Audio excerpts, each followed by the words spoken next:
Welcome to Find Your Dream Job, the podcast that helps you get hired, have the career you want, and make a difference in life.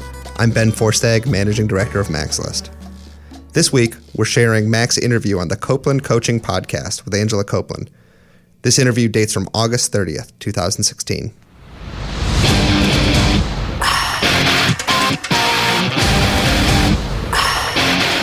Welcome to the Copeland Coaching Podcast, where it's all about turning your job search into a slam dunk.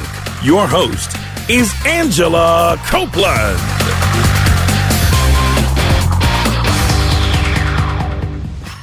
Welcome to the Copeland Coaching Podcast. I'm your host, Angela Copeland. Live on the phone with me today, I have Mac Prichard in Portland, Oregon. Mac is the founder and publisher of MaxList. MaxList is an online community that connects more than 80,000 passionate, creative professionals a month to meaningful and creative work and careers. He also hosts a career podcast called Find Your Dream Job, a podcast for professionals who are looking for new work, meaningful employment, and an opportunity to make a difference in life. Mac, thanks for joining me today. Well, thank you for having me on the show, Angela. It's so good to talk with you. So we met originally, I guess we met through email, and then we met again at Podcast Movement, and I got a chance to learn about MaxList.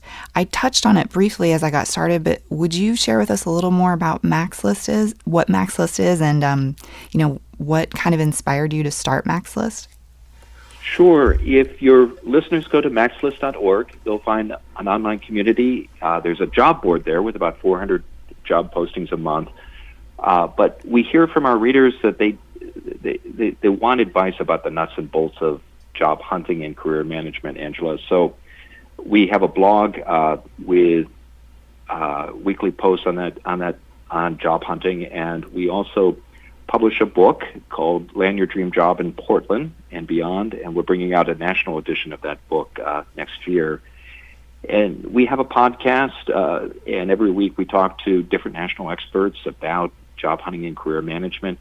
And if you're in Oregon, we also do about 8 events a year that you can attend. And we do live stream them, so they're available to people all across the country and the world.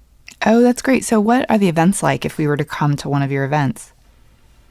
Well, we have one coming up on September 7th, and it's about how to get a tech job, and we're doing it in partnership with the Technology Association of Oregon. We'll have a panel discussion about the ins and outs of looking for technology work, and particularly for people who are interested in switching careers, who may have skills in marketing or management or human resources, and they may have worked, say, in the the social services sector or the nonprofit world or government, and they want to break into technology. How can they do that? And our panelists will take people through that, as well as take questions from the audience. And we also take questions from people who are watching the live stream as well. Oh, that's interesting. So I understand that a lot of your online community is based in Portland, but not all of it. Is that right? That is correct. And you asked about the history of MaxList. It started actually 15 years ago this month. I had been working in the state capital here in Oregon, and I'd been commuting down there from Portland. It's about 45 miles. But I'd always lived in Portland, and when I took a job at Portland State University doing communications for a national juvenile justice reform project, I wanted to stay in touch with my colleagues in government and politics down in the Capitol. So everybody loves to get job postings. That's never going to go into your spam folder. You open those up, and you're eager to receive them and see who's moving around or what's available. So I started a very simple list with a few dozen names of people I wanted to remain connected with. And it took a long time to grow, Angela. During the course of about 8 years, I had less than 1,000 subscribers, but we turned it into a newsletter, and it grew quickly after that. And then when we launched a website 6 years ago, it really took off. And now, as you mentioned, we have about 80,000 monthly visitors to our newsletters, our website, and podcast and social channels. What drove the list is a value that's really important to me and my team and our company, which is being of service to others. And it's also a value that's good for people who are looking for their next job or thinking about their career, because when you give your time and ideas to others, either through networking or informational interviews or volunteering, what I see with the job seekers and who do that, or people who are successful in their careers, they just get so much more back. And that's a fundamental value to MaxList and our community and the people who visit our site. Oh, I totally agree. And it's such a good example of turning something that was, an interest of yours into a real functioning business that you're able to, use to generate income, essentially. Yes, it is a for-profit business, and we're in the process, Angela, of becoming a certified benefit corporation, and that's a status that companies that have a social purpose seek, and it means that you're managing for more than just the bottom line. But it is important to be in the black, and we do think about profit. And it's a small business. There are 4 of us, 2 full-time and 2 part-time, who work on it, but we have a lot of fun together. Oh, that's really interesting. Well, so you mentioned sending out job postings, and I know there's a topic that you're very passionate about that I really want to drill into today, which is the hidden job market. And if, and in particular, you talk about hacking the hidden job market. Can you tell those of us, if we haven't really thought about this before, what do you consider to be the hidden job market? Well, as you know, I run a job board, and I want people to come and visit it. Right. But I also know from working with employers and talking to people in human resources, and I know you know this as well, Angela, and many of your listeners, many jobs are never advertised. There are estimates out there that as many as 80% of open positions never make it to a job board or a newspaper ad. They get filled by word of mouth. Now, there's no conspiracy here. The reason that happens is people want to manage risk, and they do that by, when they have an open position, first by looking to people they know and have worked with, and then they turn to people who are recommended by folks that they trust. And so our challenge when we're looking for work is, how do we get into the networks of the people who are filling those jobs? And you don't have to be related to someone by marriage or have gone to some elite university to crack the hidden job market. But you do have to get yourself into the networks of people who are looking for candidates, so that they have some familiarity with you, or you are recommended to them by people they trust. Mm-hmm, mm-hmm. So it's interesting. Just a couple of days ago, I met with a job seeker who said to me, do you think this is really happening? Do you think there really are jobs that are not posted? And you mentioned that it could be up to 80%. Where do you think sort of those estimates come from in terms of why do we think it's so high? Well, there's a range of numbers out there, and typically they're between 50 and 80%. Mm-hmm. But again, I would ask people, to your listeners, whatever the number, there's some proportion of jobs that we're not seeing if all we're doing is checking a job board or looking at an old-fashioned newspaper. So ask yourself this: how are you spending your time if you're looking for work, or if you're thinking about your career and you want to identify that next opportunity in a year or two's time? If you're spending 100% of your time looking at job boards or newspapers, you're missing out on some number of jobs. It could be as many as 8 out of 10, maybe it's 3 or 4 out of 10. Whatever the proportion, one of them might be the job you really want. Mm-hmm. And so, again, our challenge when we're getting into the job market is we want to have as many options as possible, and we don't want to limit ourselves just to the jobs that are publicly advertised. The other benefit of going out and looking for hidden jobs is in order to do it well, you have to be clear about your goals, and you have to engage other people through conversation or through networking or volunteering in your search. And when you go out and you tell people what you're looking for, it's perfect practice, Angela, for a job interview. Mm-hmm. It also compels you to get, it makes your elevator pitch so much better when you have to sit down with somebody and say, hi, I'm here to talk to you about my interest in working in this field. these are the kinds of opportunities I'd like to explore. Here are the questions I have about that, and here's how I hope you can help me. And the more specific you are in those conversations, whether it's through informational interviews or casual conversations at networking events, or maybe just a one-on-one conversation with a leader in a field that you've met because you're serving on a committee together in a professional association. But the more specific you are, the easier you make it for people to say yes to helping you. And the more likely you are not only to find out about jobs that are filled by word of mouth, but you're just going to be such a better candidate when you're going through the interview process, whether it's for a position that was posted on a job board or one that you were told about through your network. Absolutely. And back to earlier, you mentioned managing risk. That's part of where this hidden job market comes from. It almost reminds me a little bit of, if I were looking for a new dentist or a new doctor, typically I'm not going to just sort of look online for just anyone. I may ask friends, if they have someone that they like or that they recommend, because that person's kind of already pre-vetted by the time sort of I talk to them. And I think it's somewhat of a similar concept. I think that's exactly right. And I think that, I happen to be in my 50s, so I've been in the workplace for several decades. But even people who are in their 20s, whatever stage we are in our career, I think all of us have had one experience or more where we just by chance heard about an opportunity, and a colleague or a friend or a classmate told us about it. And it seemed like the doors just opened magically because, as you say, we were pre-vetted. Mm-hmm. And often that happens by chance to everybody once or twice in a 30 or 40-year career. But here's the deal. If you're thoughtful about it and you follow certain principles and strategies, you can make that part of, you can increase the odds of that happening. And, you should definitely look at job boards, and that should always be part of your search, but it shouldn't be the only strategy that you pursue.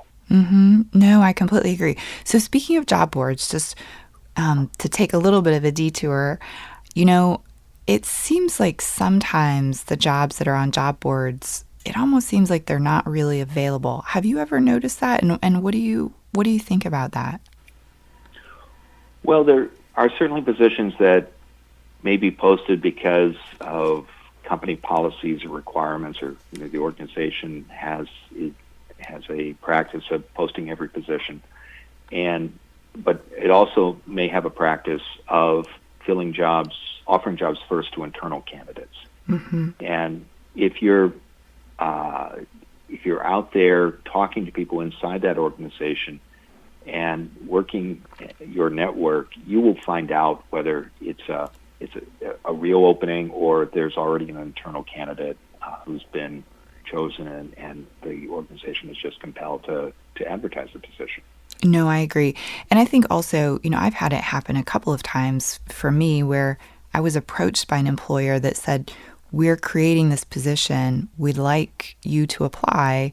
And I had already kind of been pre-selected before the position was ever advertised.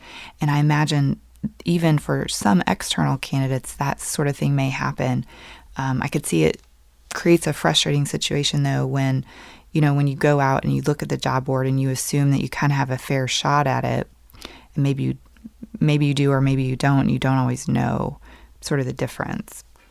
You don't. But again, if you're out there networking and talking to people in your field, you'll have a good understanding of, obviously not every position, but if you've got a short list of 3 dream organizations or companies you want to work at, then you should be building relationships with people inside those firms. And so that when openings do occur, you know about them before they're advertised, and perhaps they have to be advertised. Mm-hmm. But if you've done your work well, you'll be in the candidate pool, and you'll have a leg up because you're a known quantity to people inside the organization. Exactly. So you know, when it comes to hacking the hidden job market, it sounds like one of your tips may be sort of networking. Can you share with us, generally speaking, some of your other tips in terms of how we can really get in there and become that known candidate and hack that hidden job market? Yeah, there's three ways to do it. One is networking, and when I say networking, I'm talking about finding events in your field, in your community, and going there and talking to people and building connections and relationships with the people that you meet at an industry event. And success isn't the number of business cards that you collect at the end of the evening. It's about making a meaningful connection with people who are peers and colleagues in your field. There are two other ways to do it. One is through volunteering. Find a professional association or other group in your industry and join a committee or volunteer to staff the reception table or maybe even join the board. But when you do that, you'll connect and build relationships with your peers and the movers and shakers in that world, and you'll demonstrate what you can do, and they will think of you when openings pop up in their organizations. The third way, and I'm a big fan of this, is what's called informational interviews. And sometimes I think often people think about this as, well, let's go out and get coffee, or gosh, I'd like to pick your brain. And an informational interview is a very specific kind of meeting, and the person who asks for it, the job seeker, runs that meeting. And they a good successful informational interview, Angela, does three things. It gives you the opportunity to introduce yourself, tell your story, and share your goals. And the second thing you can do in an informational interview is ask specific questions that are relevant to your job search. Maybe you want to identify companies that have gotten new customers and are going to be hiring as a result. Maybe you're switching from one sector to another. You've worked in banking and now you want to move into technology. And you've identified somebody who's done that, and you ask them 3 or 4 questions about the challenges they faced and how they overcame them. But you get insights that are going to be helpful to you in your search. And you can identify employers that might be adding jobs soon and begin to add them to your targets and reaching out and build relationships with people inside those firms. The third thing you do in an informational interview is ask for other contacts. And people who take these meetings, and I know it can feel awkward the first couple of times you do it, but people who take these meetings expect you to do all of these things. And they expect you to ask for help and advice, but also for introductions to others. So if at the end of the conversation you walked away sharing your story, introducing yourself, getting insights into your field and who might be hiring and who might not, and 2 or 3 recommendations for other people you've contacted, that's a successful meeting. And it's a terrific way to build your network and get insights into the sector that you want to work in. Mm-hmm, mm-hmm. That's really great advice.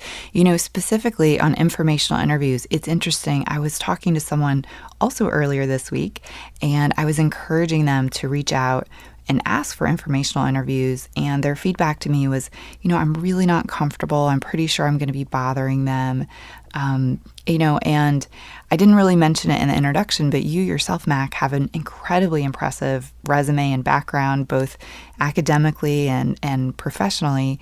If I were going to reach out to you, I might be thinking the same thing, like, wow, I don't know that this person will have time for me. I'm not really sure, I'm asking for something and I'm maybe not providing value in return. Like, all those kind of thoughts are going around. What would you say to us if we're thinking about pursuing informational interviews, but we're feeling a little uncertain if we might bother the person? Yeah. Well, first of all, I think that's a very normal reaction, and I think it's also a reflection of the fact, Angela, that we're not taught in high school or college how to look for work or how to manage our careers. We learn this by trial and error, or maybe we're lucky enough to have a mentor, or maybe we work with career coaches, but it's a skill that we pick up along the way. But like any skill, whether it's riding a bike or playing the cello or speaking French, you can master it. You can learn it. It just takes practice and study. So I would say, yes, that's a natural reaction. And then your challenge then is you've got to learn how to do a successful informational interview. And that and there are lots of great books about this out there. We have a chapter about it in our book, but I know you've got many blog posts about it on your site. And it's like any meeting, you can learn how to do it and do it well. So I would encourage that person first to brush up on their informational interviewing skills with some reading. And second, I would say about reaching out to people who you think might not have time for you. The worst thing that's going to happen is they will say no. Mm-hmm. But my experience has been, if you're specific about what you want, both in my own career, but I see this with others as well, the job seekers that I talk with, if you say, okay, I'd like to have 20 to 30 minutes of your time, I'd like to get I'm doing a job search, I'm exploring opportunities in this sector, I'd like to talk to you because, I'd like to get your advice about opportunities in the field, and particularly I see that you made this switch from this sector to that sector. I'd like to talk to you about that, and as well as perhaps get your suggestions about others I might reach out to. If you make a specific request like that, it's easy for people to say yes. Mm-hmm. They know exactly what you want. If you ask for coffee or pick your brain, you decrease the chances of getting a yes, because it's not clear to the reader exactly what that might involve. Is this an hour-long conversation? Do I have to go to a coffee shop? What exactly would this person like me to do to help them? Mm-hmm. Be clear about what you want. Come to the person's office. You can have a conversation like this in 20 minutes, and I think if you ask for 20 minutes, you'll get it. And also, if you're sending out a request, another way to make it easy for people to say yes is to be clear and say, I'm available on these days at this time.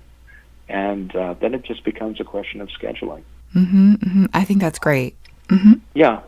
And I would also say about aim high, and don't ask for someone's help because they've got a fancy title, but ask because there's a specific thing or problem they can help you address, and be clear about what that problem is. And I can personally count on one hand the number of people in my job searches who have said no to me. And I've done informational interviews with some very senior people in politics and government and the nonprofit world in Oregon and Massachusetts and across the U.S. But I got those meetings not because I had a fancy degree, but because I was clear about what I wanted and how the person could help me. I'd like to go ahead, Angela. Oh, I'm sorry. I think you made a really good point there, which is it sounds like you've been on both sides of the informational interview. You've both had people reaching out to you, but you've also been the person who has reached out. I have, and I've had some great jobs in my career, and some of them I found out about because they were posted publicly, and some of them I found out about through word of mouth. The most interesting jobs I've had were those that were never advertised. It was 25 years ago this summer, I moved to Oregon from Boston, and my first job out here, my goal was to find a position in political communications, working either for an elected official or on a campaign, and I found a job as communications director for a candidate for mayor in Portland, Oregon, who was also on the city council, and it was the third most expensive campaign in the state that year. It was a great job, a great introduction to the state and its people and its politics. And that job was never advertised. And I found it because I had dozens of conversations and meetings like using the principles I just described over the course of 7 months. And when I got here, and I did that from another state across the country, I did make a couple of job hunting trips out here, but a lot of it was done by phone and old-fashioned U.S. mail because this was pre-internet. But it's a great, using informational interviews was central to my success in getting that job. Oh, that's great. So did you move before you had the job? I didn't, Angela. My wife and I, Chris, we had an agreement that first I had to get a job. Oh, okay. Yeah. And It was a fair agreement. I would say that's a key question to ask yourself when you're thinking about moving to a new city. Do you want to move there without a job, or do you want to get a job in advance? Or increasingly, the world's changed so much, you can often move to a new place and take a job with you and work virtually, or perhaps get a contract with your current employer and work part-time. No, I think that's a great idea. I think oftentimes people are surprised to know that's even an option. They may have just never really thought about asking their boss if they could take their job with them and move. So it's interesting because you have this experience going from one coast to the other. What tips for us? I mean, it sounds like informational interviews would be at the top of your list about, trying to move to another city when we don't have a lot of contacts. What other sort of tips would you give us if we're looking to move and we're not really quite sure where to begin? Well, I think of a fellow I met a few months ago, or actually it's a year ago now, and he came to me for an informational interview because of his interest in working in Portland. At the time, he was in Ohio. He happens to be in his early 40s. He'd had a career in banking, and he wanted in doing marketing and communications, and he wanted to do communications for a nonprofit in Oregon. And I was so impressed because when he sought me out, he had very clear questions about the nonprofit communications world here, and he had a clear goal, and he also was committed to. It took him, I think, 7 or 8 months of having conversations like the one he and I had, and he, I think, made 2 trips out, but in the end, he did get he became marketing director for a very large nonprofit here in Portland. And he did all the right things. He had a clear goal. He kept his eye on job boards, but he also identified who the major employers were in the world he wanted to work in. He connected with people who knew the marketing and communications sector in Oregon's nonprofit world. When he rattled off the names of people he'd met with that had similar conversations, I knew he was connecting with all the right people. And the job he did get was advertised, but he had connected with people inside that organization before it went up. So he was a known factor to them.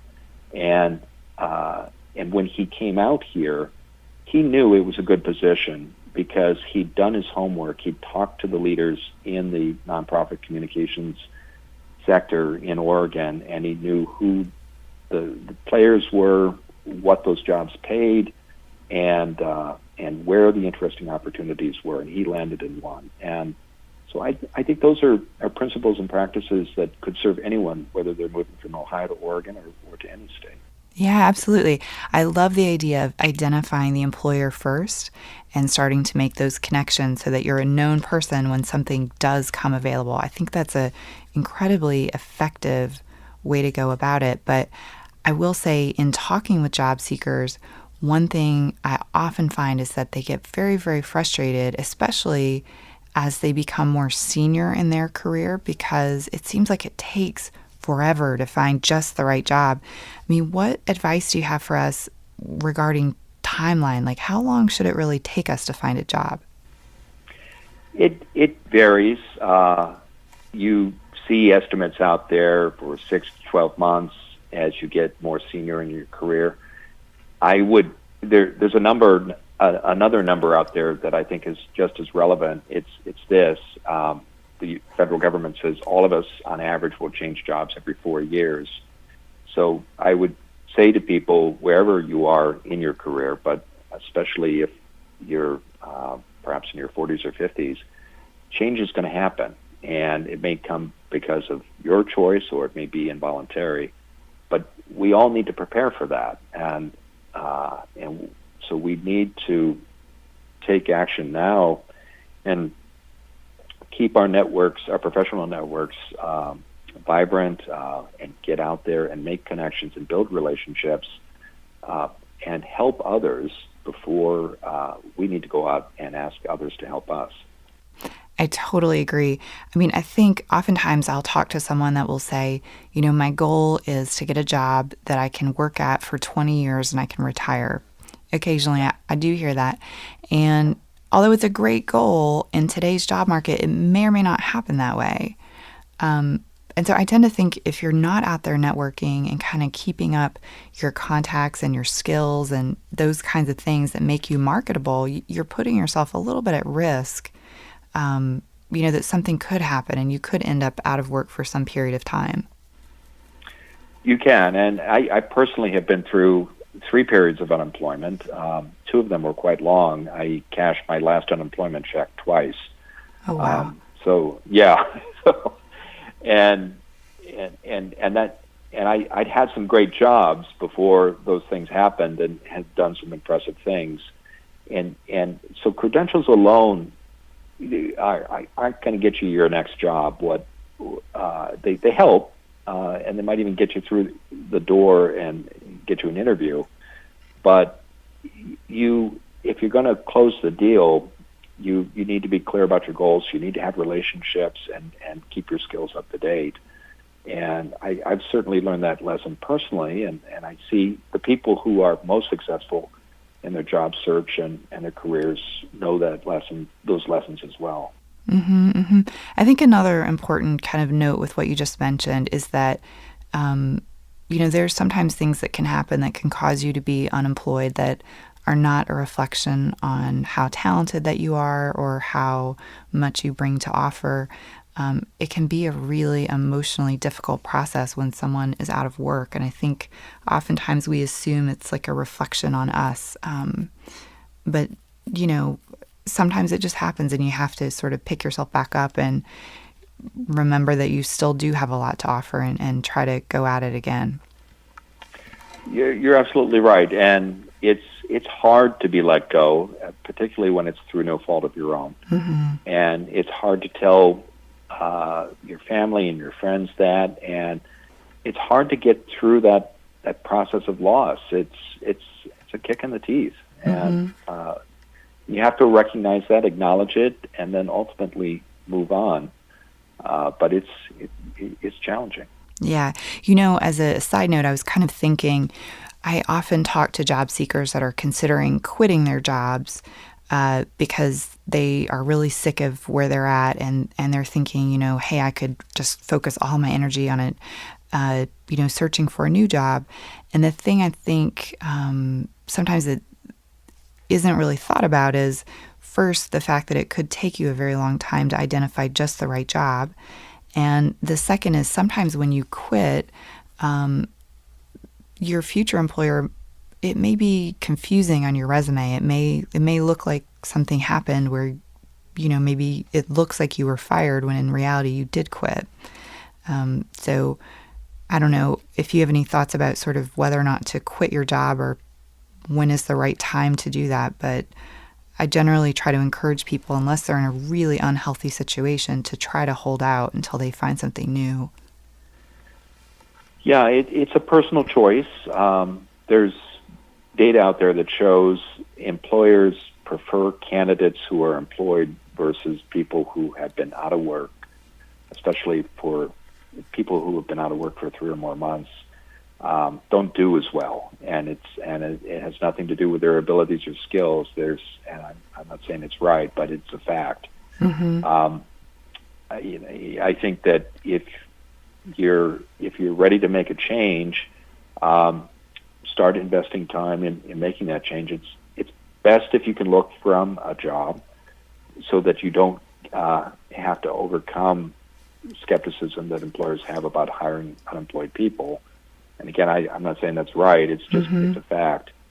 And if it's affecting your health, then maybe it's not a good place to be, and maybe it does make sense to quit.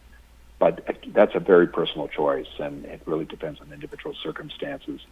I will say early in my career, in my 20s, I was in a job that I left, and I didn't have anything lined up, and I just didn't know any better, Angela. I thought, it'll be easy to find the next job, and it took me 7 months. Mm-hmm. So, and I think part of it was that I wasn't employed, but part of it was that I wasn't clear about my goals. And once I did get clear about my goals, and I did start doing informational interviews, and I had no idea how to do that, but I met a career counselor at a local university who gave me some great advice. And once I started having those conversations, in about 2 months, because I knew what I wanted, I uncovered a great job that was never advertised. I became the spokesman for Boston's Big Dig. Oh, that's great. Yeah, and at the time it was the largest public works project in America, and I was all of 26. Wow. So, yeah. So it was, but I found that job through networking, and I found that job because I got clear about what I wanted to do, and that's one of the big reasons why I'm so passionate about this, because I've struggled with unemployment myself, and there are ways that you can get through it a lot quicker.